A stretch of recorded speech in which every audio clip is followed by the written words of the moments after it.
That was my magazine, the Sunday Times Style magazine. I was editor of that magazine for 14 years. When I was about 26, 27 years old, I scored a job on the Sunday Times News Review looking at the news for the world.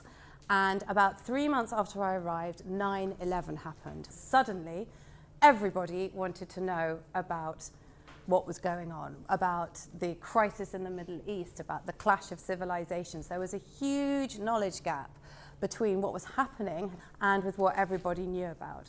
And then my editor of the Sunday Times drew me to one side and said, "Tiffanie, we have got a style supplement that we want to change into a glossy fashion woman's magazine. Do you fancy doing the job?" And I said no, because I was 29, I was a woman, and I didn't want to be pigeonholed into fashion and lifestyle and beauty. I wanted to carry on with my exciting news job. And he said, "Don't be a fool, it's the most amazing job in the world, you must go and do it." And I ended up, at the age of 29, editing this magazine, really knowing very little about fashion. And I had to very quickly learn how to be a fashionista. A good editor is somebody who can make decisions very quickly. A newsroom is a sort of feverish, deadline-fueled environment. You have to go off stone, which means you have to go to print at a particular time. Everything has to be ready for that. You have to make decisions very quickly. And all of the machine that is behind you that builds the newspaper and builds the website has all organized itself around that deadline. If you don't make the decision, then nothing can happen.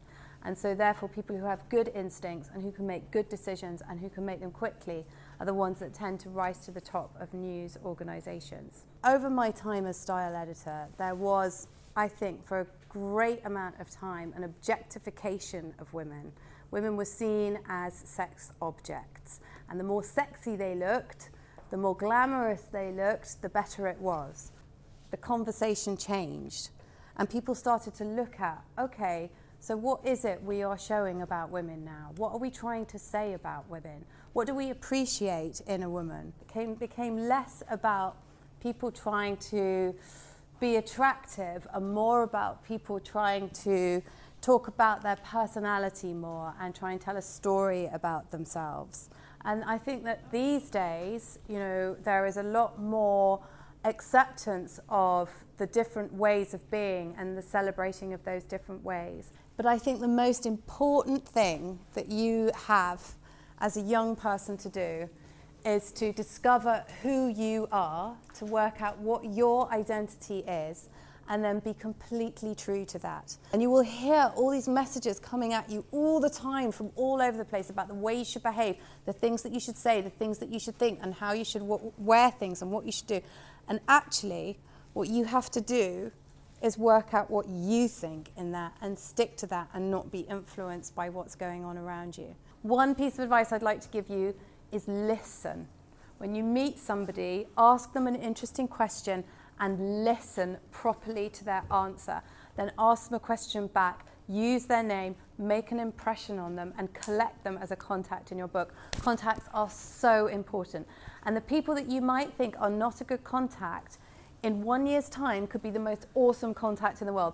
You don't always succeed at things, absolutely not. You make lots of failures, but you have to learn from your failures. So if you get something wrong, what did I get wrong? How did I get it wrong? What can I not do next time to stop that happening again? That's the most healthy thing that you can do with your succession of failures. And I think just be nice to people. You know, if there are two things that you should take through life that will make you happy, it is work hard and be nice to people. And I haven't always been nice to people. And when I haven't worked hard, my job hasn't gone that well. So I would say those are the two really important things. Thank you very much, guys.